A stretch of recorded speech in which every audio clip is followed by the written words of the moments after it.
Hey guys, welcome to this week's vlog. This week is the week commencing Monday 11th of January to Friday the 15th. This week's vlog is going to be fairly short because we only had 3 days this week really, because Thursday was new intake for the first years for September and Friday was like a normal Friday, so we didn't have a lesson. The only reason I did a vlog for last Friday was because the cast list went up. So yeah, on with this week's vlog. On Monday the 11th, we started the day by having spotlight checks in the theatre. This was just a one-to-one sort of audition session under the spotlight, where Gary would ask us certain questions depending on the pathway that we chose and where we sort of wanted to go, our ambitions really. The questions were really luck of the draw, so some people have prepared Shakespeare monologues and stuff and didn't get the right questions. They just got other questions that they on the spot had to try and think of answers for. So there were a few people that didn't get through, so to speak, but there were quite a few people that did and passed because they got the right question, or they'd prepared a lot, or were quicker at thinking on their feet. I was one of the ones that got through, thankfully. I was asked about a lot of Shakespeare really. Firstly I was asked to name 3 local theatres and the sort of shows that they do, and then I was asked to talk about a Shakespeare play and also then perform the Shakespeare monologue. I'd done a lot of Shakespeare at A level, so talked about Henry IV Part 1 because that was the piece that we studied. And the Shakespeare monologue that I did was the Midsummer Night's Dream audition speech that I had done the week previous.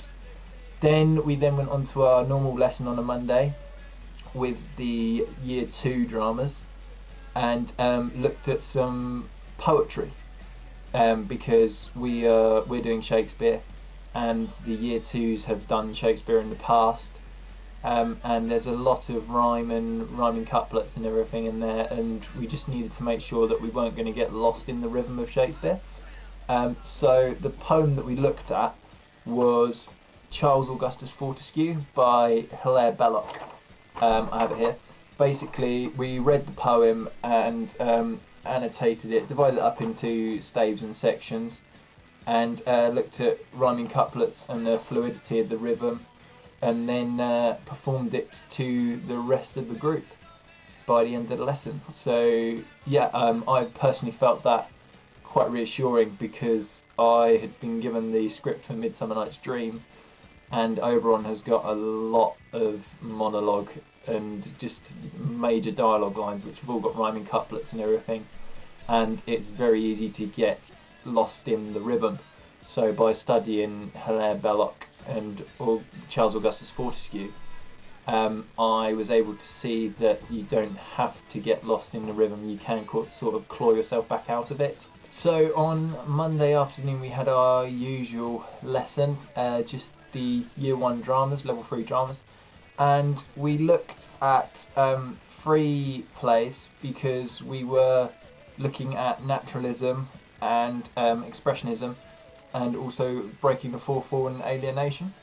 So I'd come across a lot of these before through A level because we studied naturalism and Stanislavski, and alienation techniques and breaking the fourth wall with Brecht, and the expressionism and physical theatre we studied Berkoff a lot. So I was very comfortable learning about these practitioners and the sort of performances that they have written and created. We looked at 3 plays in particular, which I have here. Naturalism, we looked at Chekhov's The Seagull. This was very naturalistic. I've never read The Seagull before, but obviously I've done a lot on Stanislavski, so I was able to see, just basically help others in directing it, and the fact that naturalism is pretty much natural, like everything as if it was done in day-to-day life. So that was really interesting to look at naturalism and then to contrast it with Brecht. and alienation and breaking the fourth wall, we looked at the threepenny opera, or the threepenny opera as it's more commonly known. Basically we looked at the scene between Matthew and Mac and Polly when they're looking in the stable to stage their wedding, and it was very interesting really, because breaking the fourth wall, it's pretty much just directing stuff to the audience and making them aware that they are in the performance as well. Like, they're not just sitting there to sit back and watch it like a naturalistic play. But yeah, breaking the fourth wall. So that was very interesting, mainly to just kind of re-jog my memory on everything that I've done at A-level, because it's always nice to be refreshed on it. And then Burkoff, we looked at one of my favourite plays, because we did it at A-level, Metamorphosis. And I was quite fortunate because I had done it at A-level and done fairly well in it. We looked at Metamorphosis and Our Country's Good.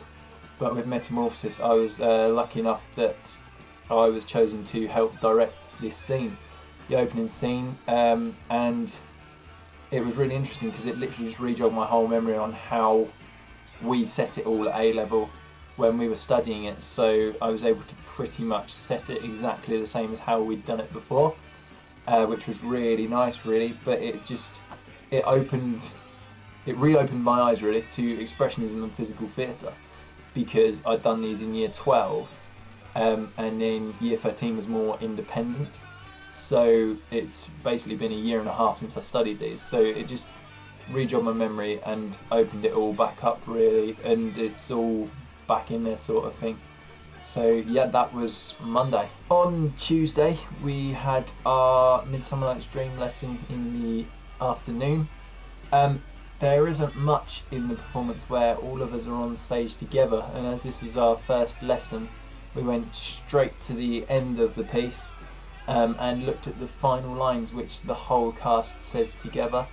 We looked at the rhythm for the final lines in the performance, and what really helped was what we had done on Monday with Charles Augustus Fortescue by Hilaire Belloc. The idea that we'd looked at rhythm and rhyming couplets, and therefore we could create our own rhythm to it without being sucked into the rhythm that was already there. So that was really entertaining, and by the end of the lesson we'd all pretty much nailed the rhythm for the final piece that was needed. Also in the lesson it was more of a sort of, what would you call it? A few moments later. The admin. It was an admin lesson, and we were given our script and our timetable. The timetable basically has said that on Tuesdays and Thursdays we will be having our Midsummer Night's Dream lessons, and after Flea they will be carrying on until 5 o'clock as the season shows sort of thing. So it's really exciting now because we've got the scripts and we've got all the lines and everything to learn, and we have the timetable and everything, so it's all basically shaping up. So yeah, it's still in the starting stages, but it's gonna be amazing. At Wednesday's lesson we had an audition technique lesson looking at the definitions of the certain pieces that drama schools are going to want us to have. So a classical piece is a Shakespeare piece or one of his contemporaries, so John Webster or Christopher Marlowe or Ben Jonson, to name a couple. Contrasting piece, not Shakespeare, and it has to contrast the first piece. So monologue wise it could be anything, but if you've done a love piece for Shakespeare, then go complete contrast, so do a piece where somebody dies or something. A modern piece, anything after 1950, but could be after 1980 now. It depends on what school you're auditioning for and what the audition brief says. A contemporary piece, 20 years ago to the present day really, so anything from, where are we now, 1995 onwards. Well, 20 years. But yeah, then we looked at contemporary playwrights. So John Godber, who wrote Bouncers, Shakers and Teachers, Nick Dear, David Eldridge, Tom Stoppard, Carol Churchill, Timberlake, Worth and Baker, who I studied for Our Country's Good at A-level, and Ben Elton as well, who wrote We Will Rock You and Love Never Dies. We then sort of began to decide what pieces we'd like to do for auditions.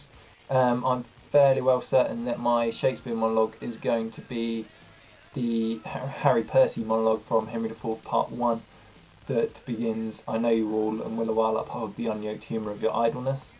Contemporary piece, I haven't cemented a piece yet, but a possibility is Our Country's Good, and Robert Sideway's monologue where he's reiterating and reminiscing about the theatre and the London town, which begins, I was once a gentleman. So yeah, the contemporary is a possibility and isn't cemented in yet, but the Shakespeare I'm fairly well certain. So yeah, that was Wednesday's lesson. Okay, so that's the end of this week's vlog. Thank you for watching. As I said last week, every week the vlogs are going to have a different 80s theme.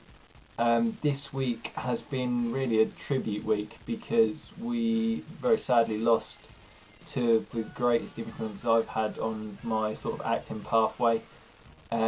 We lost David Bowie and Alan Rickman, both aged 69 and both to cancer, unfortunately.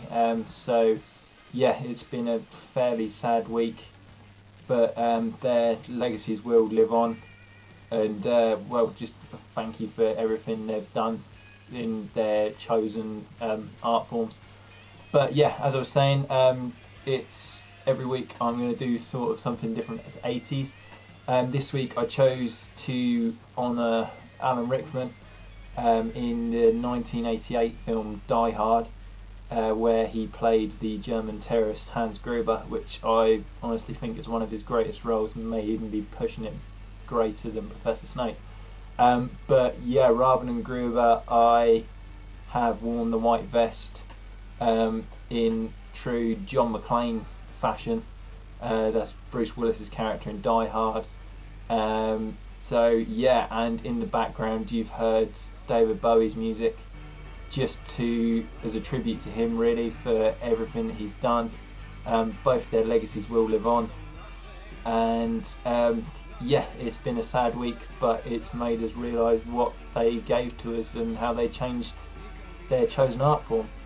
So thanks once again for watching. Hope you had a good week as well, and cheers. Just for one day. Yippee-ki-yay, motherfucker.